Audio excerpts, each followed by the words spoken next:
작가요 예술평론가였던 존 러스킨이라는 분이 좋은 화가, 좋은 그림을 그리기 위해서는 세 가지가 필수 요소다. 첫째는 화폭에 담고자 하는 그 장면이 아름답다는 것을 볼 수 있는 눈. 그리고 두 번째는 그 장면의 아름다움을 느낄 수 있는 마음. 세 번째는 눈이 보고 마음이 느낀 것을 화폭에 담을 수 있는 손, 테크닉. 당연하겠죠. 스쳐 지나가는 어떤 자연이나 장면을 보고 저거 그림 그리고 싶다. 특별하게 보는 눈이 있어야 될 테고, 또 그 아름다움을 가슴으로 느낄 수 있는 마음, 그 두 가지가 있더라도 그걸 그림으로 표현할 수 있는 손, 테크닉이 있어야 되겠죠. 제가 이걸 복음 전도에 한번 적용을 해 봤습니다. 가나다 형축이 바로 눈앞에 있으니까요. 이 전도도 사실은 예술입니다. 그렇게 표현하고 싶은데, 사람의 마음을 풍요롭게 만들어주고 또 세상을 아름답고 행복하게 만드는 최고의 길이 아닐까. 은혜 받고 나면, 예수를 만나고 나면 다 달라지거든요. 제가 오래전에 청년 시절에 금식을 마치고 딱 돌아오는데, 창송기도원이라는 곳에서 그 당시 이렇게 승용차가 있던 시절이 아니었습니다. 있었지만 저는 없었죠. 그냥 이렇게 그 시외버스를 타고 집까지 돌아오는데 가로수가 다 다른 거예요. 그 가로수를 얼마나 많이 본 가로수의 플라타나스가 다 달라 보였거든요. 그런 것입니다. 전도는 영혼을 구원함으로 인간의 생명을 풍성하게 만들어주고 온 세상을 행복하게 하는 것입니다. 그런 면에서 전도는 영혼을 살리는 예술이다. 그렇게 표현해도 지나치지 않을 것 같습니다. 러스킨이 말한 것을 한번 오늘 우리 말씀에 적용해 전도하고 영혼을 살리려는 우리에게 적용해 봤으면 하는데요. 역시 세 가지가 필요합니다. 첫째, 사람을 영적으로 깊이 볼 수 있는 눈. 보이는 것만 보는 게 아니라 깊은 내면을 볼 수 있는 다른 눈이 있어야 돼요. 두 번째, 그리고 그 영혼을 불쌍히 여길 수 있는 마음. 철저히 죄에 휘둘려서 죽어가는 그 영혼을 불쌍히 여기는 마음. 그리고 또 한 가지는 그 영혼을 살리기 위해서 찾아가는 발걸음, 수고, 노력. 오늘 이 복음서에 나타난 예수님의 전도 활동에 사실은 이 세 가지가 고스란히 들어 있습니다. 구주로서 그분의 삶은 여러 면에서 우리의 도전과 모범이 됩니다마는, 복음을 전하는 전도에도 정말 참된 그런 모델이 될 수 있습니다. 한 가지씩 살짝만 얘기해 보면, 첫 번째는 영적인 것을 읽는 눈입니다. 자, 36절을 보시면 무리를 보시고 불쌍히 여기시니 이는 그들이 목자 없는 양과 같이 고생하며 기진함이라. 주님은 사람들을 깊이 보는 눈을 가지셨는데 그냥 보면 사람이고 군상이고 군중에 지나지 않습니다. 그렇지만 주님은 그들을 목자 없는 양과 같다. 여러분, 우리는 이걸 좀 설명을 해야 되는데 이스라엘 사람들은 단번에 알아듣습니다. 이건 대단히 심각한 상황이거든요. 목자와 분리된 양, 그건 끝난 거예요. 일이 늑대 만나면 그냥 여지없이 길을 잃어 방황하다 죽을 수 있고요. 목자 없는 양은 존재할 수가 없습니다. 자기 생명을 지킬 수도 없고요. 이런 상황. 예수께서는 그 수많은 무리들, 군중들을 보면서 그들의 처지가 마치 목자 잃어버린 양 같다. 여러분, 사는 것처럼 보이지만 사는 게 아니죠. 본인들은 넥타이 메고 차 타고 의시되며 잘 살고 있다고 생각하지만 그들의 깊은 내면을 바라보는 예수님 눈에는, 영적인 눈이 열린 사람 눈에는 아이고 죽어가고 있네, 금방 죽음 앞에 설 텐데, 심판받고 영원한 형벌 받을 텐데. 그래서 우리에게 이런 눈이 필요합니다. 할렐루야. 여러분, 우리 주위에 보면 나보다 훨씬 많은 것들을 갖춘 사람들이 더 많아요. 더 많이 배우고, 더 많이 가지고, 더 똑똑하고, 얼마나 자기 전문 분야의 최고의 지식, 논리 정연함, 거기다가 외모까지 갖춘 이런 사람 만나면 기가 팍 죽잖아요. 예수 전할 생각을 1도 못하고, 나는 평생 예수님 불렀는데 꼬라지가 이게 뭐야? 자신감을 잃어버릴 수 있는데, 여러분, 그건 보이는 것만 봐서 그렇습니다. 영적으로 보면 주님을 만나서 죄를 해결하지 못한 사람은 누구든지 목자 없는 양과 같습니다. 이게 비유일까요? 자, 제가 한번 설명을 해 볼까요? 그들은 어디서 왔는지도 몰라요. 어디로 가는지도 몰라요. 아프리카 초원에 그냥 뛰니까 누때 수천 마리가 달리다가 악어에게 먹히고 다리 부러져 죽고, 왜 뛰느냐고 물으면 이유도 모르고 뛰는 것처럼, 우리가 무슨 아메바에서 나왔고 뭐 어쩌고저쩌고 말도 안 되는 얘기를 하면서 그 소중한 인생을 허탄하게 날려버리지 않습니까? 그리고 죽음과 심판과 영멸로 올려갑니다. 그러나 깊은 곳을 보면 주저하지 않습니다. 여러분, 겉만 보지 않기를 축복합니다. 사마리아 여인, 예수님은 딱 보고 이 여자 안에 그 갈망, 채워지지 않는 갈증을 단번에 간파하셨습니다. 재벌들도 많이 스스로 목숨을 끊잖아요. 뭐 23년 10월인가요? 그 송모라는 뭐 이렇게 우리나라 게임계의 뭐 대부죠. 물론 뭐 사업이 어렵고 경제 사정도 악화되고 뭐 그런 게 있대.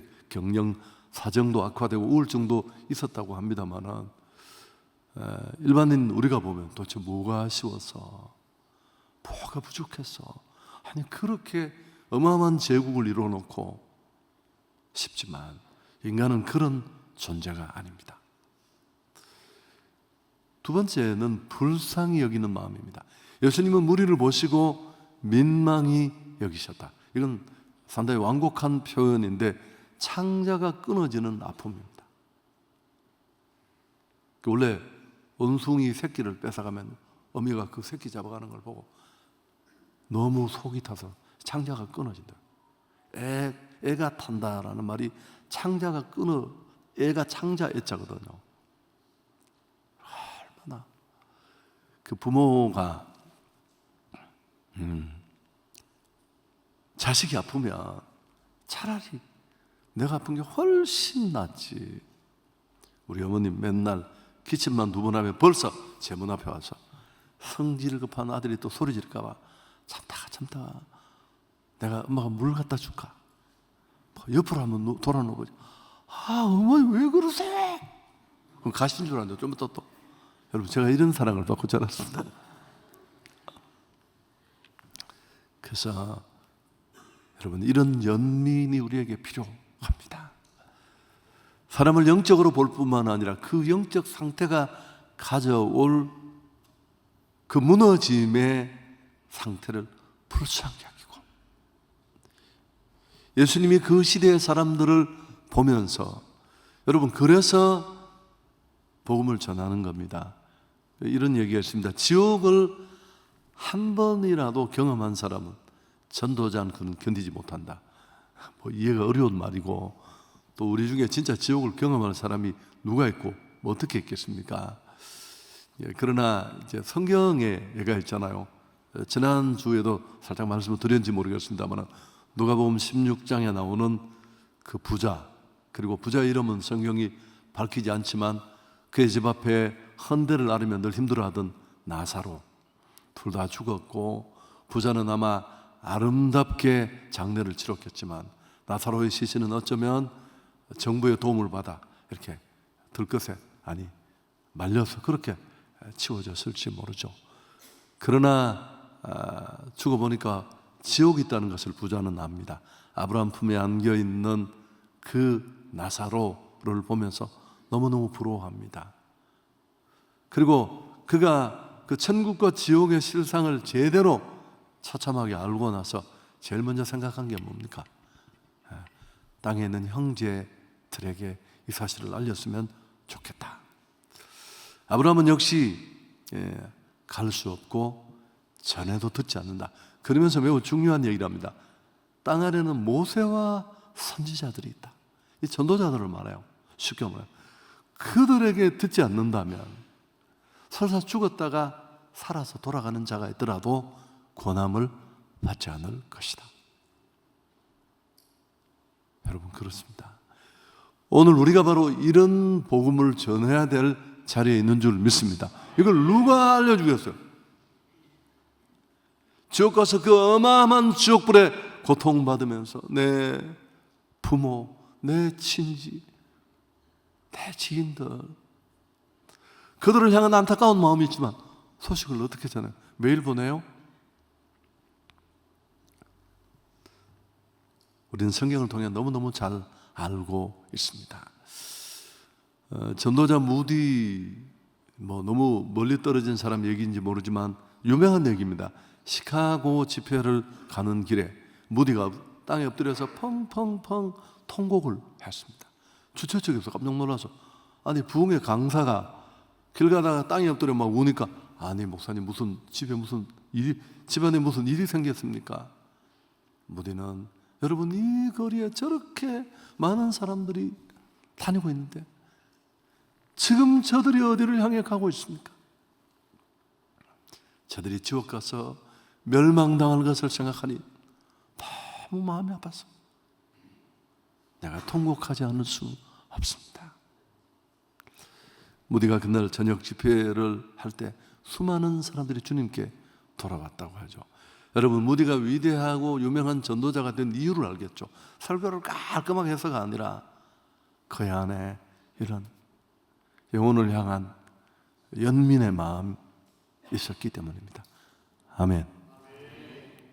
또 한 가지, 영혼을 찾아가는 수고입니다.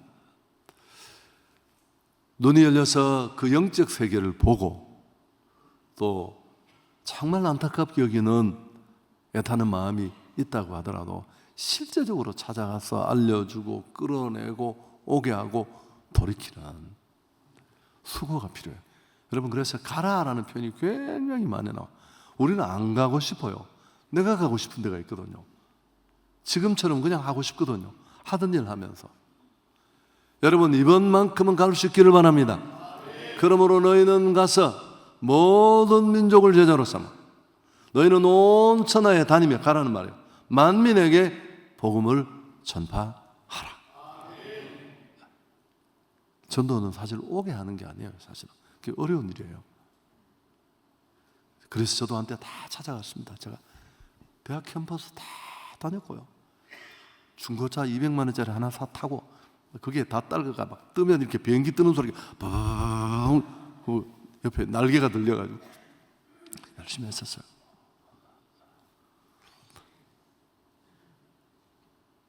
(35절) 같이 읽습니다. 예수께서 모든 도시와 마을에 두루 다니사 그들의 회당에서 가르치시며 천국 복음을 전파하시며 모든 병과 모든 악한 것을 두루 다니자. 하나님이신 그분이 구원의 은총이 이루어지기를 기대하며 가만히 앉아 계신 게 아니고 기도만 한 게 아니라 천음을 다투며 그 땅에 복음의 밭을 헤집고 다니셨습니다. 기적을 행하고 치료하고 만류하고 대접하기를 원하는 사람들 앞에 마가복음 1장 38절, 자막은 없습니다마는 내가 건너편 마을들로 가리니 가서 전도하리니 내가 이를 위하여 왔노라. 여러분, 얘기 끝난 거 아니에요? 하나님이신 그분이 이렇게 움직이고 자기 몸을 찢고 던지고 수고했다면, 예수님 3년 공생애 동안 얼마나 많은 곳을 돌아다녔는지 한번 복음서를 읽어보시죠. 땀 흘리고 어려운 사람들 도와주고 천국 복음 전파하고 말씀 가르치고, 누가 부동산도 발품이라고 하는데, 여러분 그건 관심 없고요. 전도가 진짜 발품인 줄 믿습니다. 못하는 사람은 맨날 꽁꽁 앓고. 오늘 우리에게 이러한 모습이 필요합니다. 전도는 눈으로 마음으로만 하는 게 아닙니다. 행동이 꼭 뒤따라야 합니다. 부지런한 발, 부지런한 몸 있어야 합니다. 시간을 드리고 젊음을 드리고 은사를 드리고 물질을 드리고. 오늘 이 길거리 전도 나가는 것도 여러분 그건 정말 귀한 일이에요. 영혼이 돌아오면 더 귀하지만 안 돌아와도 복음의 터밭, 오늘 추수할 곡식은 많은데 일꾼이 없다고 안타까워하시는 그 주님의 음성 앞에, 아니요, 제가 여기 있습니다. 척박한 그 복음의 터밭을 누비는 영혼을 바라보는 그분의 마음이, 여러분 열매 때문에 가는 게 아니고 가야 하기 때문에 가는 것입니다.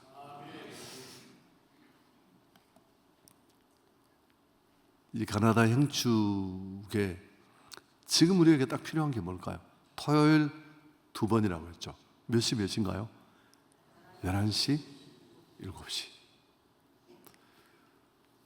이 이제 기간 동안 정말 필요한 2가지만 짚어드리고 마치려고 합니다. 첫 번째가 뭘까요? 기도하는 겁니다. 전도는 철저하게 영적인 일입니다. 그래서 이 일을 방해하는 사단이 틈타지 못하게 영적 경계를 소리하면 안 됩니다. 사실 특세를 이제 이번 주간에 원래 해야 되는 건데 왜 우리가 지난 주간에 했을까요? 네. 모르시는 분이 너무 많으시네요.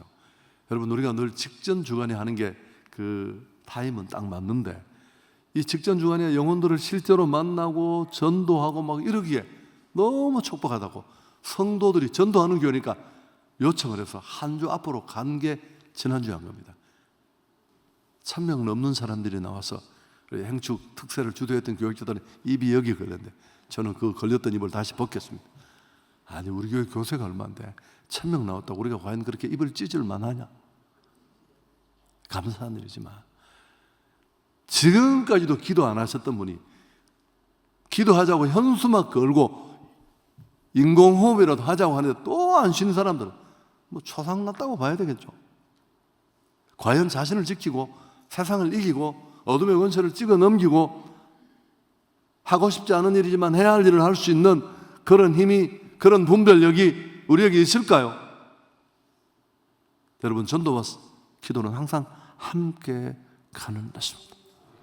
그러니까 이번 주간에 정말 아침 금식이라도 하면서 그렇게 차분하게 임하면 좋겠습니다. 자, 골로새서 4장 3절 늘 읽습니다. 또한 우리를 위하여 기도하되 하나님이 전도할 문을 우리에게 열어주사 그리스도의 비밀을 말하게 하시기를 구하라. 내가 이 일 때문에 맺다. 전도의 문을 결정적으로 여시는 분은 누구십니까? 하나님이십니다. 우리는 그저 순종하니. 두 번째, 이것도 이 행축 직전 주일에 매번 하는 겁니다. 강권하는 겁니다. 여러분 이런 영적 배경 때문에 강권하는 거예요. 신사적이면 전도가 어려워요. 사단은 우리보다 훨씬 교활하고 무자비하기 때문에 우리는 이런 한계를 뛰어넘어서 사정을 두지 말고 조금 세게 끌어당기고 밀어붙일 그런 필요가 있습니다. 당장 심하다 싶어도 먼 훗날 오랫동안 고맙다는 말을 듣게 될 것입니다. 누가복음 14장 23절 함께 읽습니다.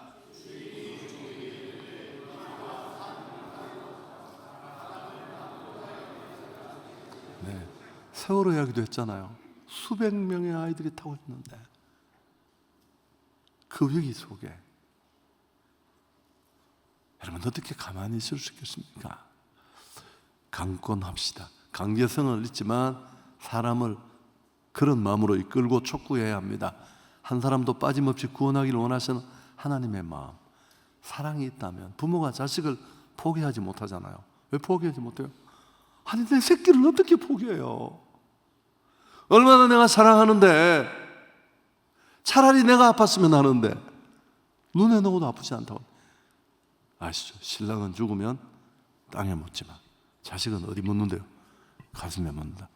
신랑들은 죽어도 별로 소망이 없습니다. 우리의 소망은 주님께만 있지. 그럼 그게 부모의 마음, 사랑의 마음이잖아요.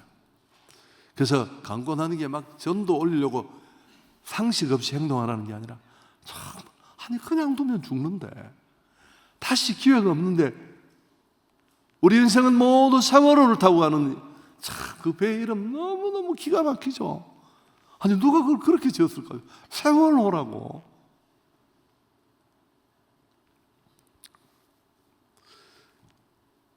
그래서 좀 사랑과 열정을 가지고 사실 핑계를 대고 또 약속을 위반하고 첫 번째 초청 때 오겠다고 했던 사람들이 배신 땡기고 이런 일은 비일비재합니다.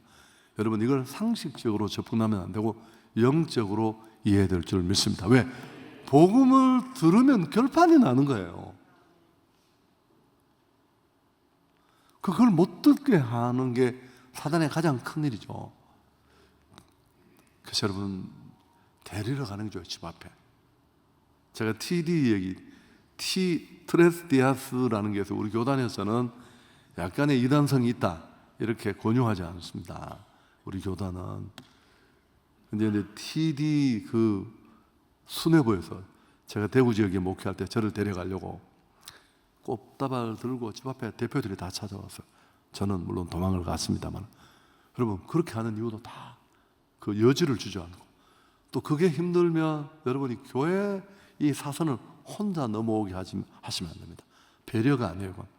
여러분이 문 앞에 기다려서 모시고 함께 가능하면 아래층에 손을 맞잡고 앉아야 합니다. 그리고 복음을 들으면서 가끔씩 손도 잡아주고 또 콜링할 때 힘도 실어주고 이런 것들이 다 영혼을 놓치지 않겠다는 연민의 마음으로 이루어져야 할 줄 믿습니다. 그냥 초청장이가 삐쭉 내밀면서 오세요. 시간 되면 꼭 오세요. 이게 상식적으로 무슨 일이면 이게 될지 모르지만 무슨 아파트 설명에 무슨 뭐 공부반은 모르지만 이건 영적 배경이 있어서 반드시 확인이 필요하고 여러분이 초청장과 함께 전달하시면 좋겠습니다. 사실 이 얘기만 하고 마치려고 합니다만은 하나님의 강권하심이 없었다면 우리 역시 소망이 없었어요. 자, 한번 기억을 이렇게 더듬어 보십시오. 우선 요한복음 6장 44절 함께 읽습니다. 나를 보내신 아버지께서 이끌지 아니하시면 아무도 내게 올 수 없으니 오는 그를 내가 마지막 날에 다시 살리리라. 이거 굉장히 곱씹을 표현인데 나를 보내신 아버지께서 이끌지 아니하시면 아무도 내게 올 수 없다. 하나님은 부르세요. 전도자를 통해 설교자를 통해 간증자를 통해. 그러나 그 부르심을 우리가 외면하면 정말 구원받은 자인데 어떻게 합니까? 칼빈주의 5대 교리 중에 불가항력적 은혜라는 게 있어요. 부르다가 끝까지 안 오면 목을 비틀어서라도 병원에 눕혀서라도 질병이라는 천사, 실패라는 손길, 가난이라는 손길. 그래서 나를 하나님의 집으로 강권, 저 역시 마찬가지입니다. 일반적인 콜링 앞에 나는 올 수 있는 사람이 아니에요. 강요하는 아내, 맨날 우리 집 문 앞에 술 먹고 와서 나를 엉뚱한 소리 하는 나를 기다려주는 친구, 왜 교회 안 오세요? 막 따지고 매달리는 정말 이상한 전도사. 여러분 이런 분들이 얼마나 귀한 일인 줄 아세요? 제가 우리 부모사님들에게 맨날 그럽니다. 당신이 떠나고 나서도 혹시 그 사람은 교회를 안 다니더라도 야 내가 그 50살 때 말이야 한성규 그 7교구가 야 그 양반 진짜 대단한 사람이야.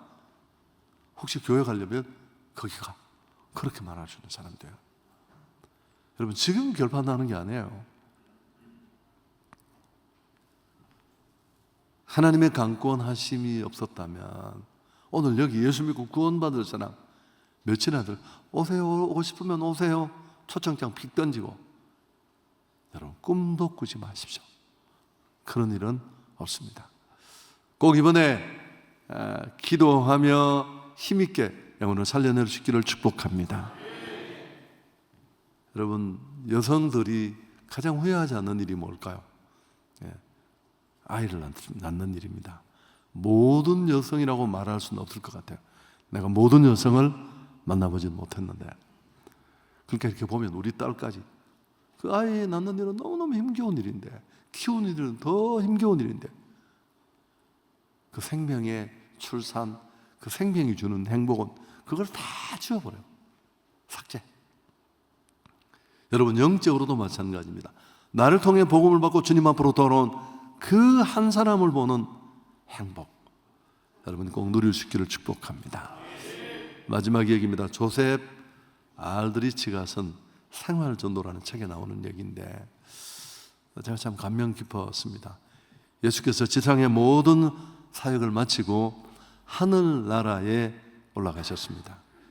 천국에 계시면서도 세상에서 겪으셨던 그 험악한 십자가의 치욕스러운 죽음의 흔적을 그분은 온몸에 가지고 계셨는데요, 천사 가브리엘이 어느 날 예수님께 찾아와서 질문을 합니다. 주님, 당신은 세상에 계실 때 사람들을 위하여 심한 고난을 받으셨군요.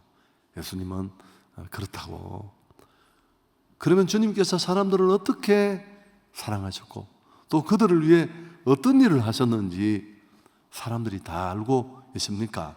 그렇게 가브리엘이 예수님께 물었습니다. 그러자 예수님은 아니야, 아직은 팔레스틴에 있는 몇 사람, 소수의 사람만 그걸 알고 있어. 천사 가브리엘은 너무 당황해서, 아니 그럼 주님, 그걸 모르는 사람들에게 당신의 사랑을, 당신이 하신 일을 알려주기 위해서 무슨 일을 했습니까? 그러자 예수님은 베드로, 야고보, 요한 그리고 몇 명의 제자들에게 내가 부탁해 놓았지. 그들에게서 나의 사랑의 소식을 들은 사람들이 또 다른 사람들에게 전파하고, 그렇게 해서 내 얘기는 세상 끝까지 전파될 것이네. 그리고 결국 세상의 모든 사람들이 나의 생애와 사역에 대해서 듣게 되겠지. 그러자 가브리엘 천사는 눈살을 찌푸리고 의아한 듯이 예수님을 바라봅니다. 사람이 어떤 존재인지 너무너무 잘 아니까, 얼마나 연약하고 맡긴 거 안 하고 그 상태를 잘 아니까. 그래요. 그렇지만 만약 베드로, 야고보, 요한이 지쳐 쓰러지면 어떻게 합니까? 그들 이후에 사람들이 그것을 잊어버린다면 어떻게 하고요? 전하지 않는다면 어떻게 하시겠습니까? 그 밖에 다른 계획은 없으십니까? 예수님은 이 가브리엘의 물음에 아니, 그 외에 어떤 계획도 세우지 않았다네. 나는 그들을 믿고 있다네. 이게 이 조셉 알드리치의 생활전도라는 책에 나오는 얘기입니다. 여러분, 주님은 우리가 그분을 믿듯이 천사를 보내면 그냥 한밤에 끝낼 일인데 12형이나 더 되는 천사를 부르면 온 세상에 복음을 아주 깔끔하게 전해 주실 텐데 엉터리끼가 상당한 우리를 부르셔서 우리를 믿고 맡기셨다는 사실 꼭 기억하고, 힘들지만 부담스럽지만 이 한 주간 우리 마침표를 잘 찍어서 하나님이 구원 주시기로 작정된 자들이 주님 앞으로 돌아오는 것을 볼 수 있기를 축복합니다. 여러분, 다시 한번 지금도 늦지 않습니다. 이번 한 주간이라도 부모님, 친구, 친지, 이웃, 직장의 동료에게 정말 가슴 어린 마음으로 나를 정말 정말 행복하게 하신 분이 있는데 꼭 소개하고 싶다, 그렇게 초청했으면 좋겠습니다. 좋으신 하나님께 영광을 돌리겠습니다.